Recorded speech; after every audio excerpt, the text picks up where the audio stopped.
ਦੋਸਤੋ ਟਰੈਕਟਰ ਸੀ ਗਾਜ਼ੀ ਤੇ ਇਹਦਾ ਹੋ ਗਿਆ ਸੀ ਐਕਸੀਡੈਂਟ ਹੋ ਕੇ ਤੇ ਗੇਅਰ ਬਾਡੀ ਦਿੱਤੀ ਤੋੜ ਡਰਾਈਵਰਾਂ ਨੇ ਮਾਰ ਕੇ ਸਾਟਾ ਵੇਖ ਸਕਦੇ ਤੁਸੀਂ। ਇਹ ਐਕਸਲ ਦੀ ਜਿਹੜੀ ਅੱਗੇ ਬਾਡੀ ਤੇ ਭਾਈ ਇਹ ਕੋ ਕਬਾੜ ਕਬੂੜ ਚੋਂ ਲਿਆਣ ਕੇ ਨਹੀਂ ਪਾਈ, ਬਿਲਕੁਲ 0 ਮੀਟਰ ਲਿਆ ਕੇ ਪਾਈ ਆ। ਦੇਖ ਸਕਦੇ ਤੁਸੀਂ ਤੇ ਆਹ ਦੇਖ ਸਕਦੇ ਤੁਸੀਂ ਮੈਚਲੈਸ ਦੀ ਪਾਈ ਆ AGTL। ਇਹ ਵੀ ਵਾਈਂਡਰ ਆ ਕੰਪਨੀ ਦੇ, ਔਰ ਜਿਹੜੀ ਅਗਲੀ ਲੱਥੀ ਉਹ ਐਕਸਲ ਦੀ ਸੀ, ਉਹ ਵੀ ਵਾਈਂਡਰ ਆ ਕੰਪਨੀ ਦੇ। ਬਾਕੀ ਤੁਹਾਨੂੰ ਅੱਗੇ ਜਾ ਕੇ ਦਿਖਾਲਦੇ ਆ ਜਿਹੜਾ ਕੰਮ ਬਣਿਆ।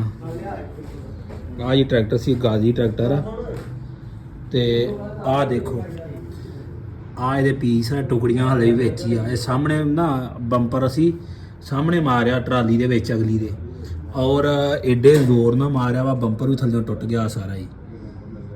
ਇਹ ਤੁਹਾਨੂੰ ਪਤਾ ਨਹੀਂ ਵੀ ਕਿੱਡੇ ਜ਼ੋਰ ਨਾਲ ਵੱਜਾ ਵਾ।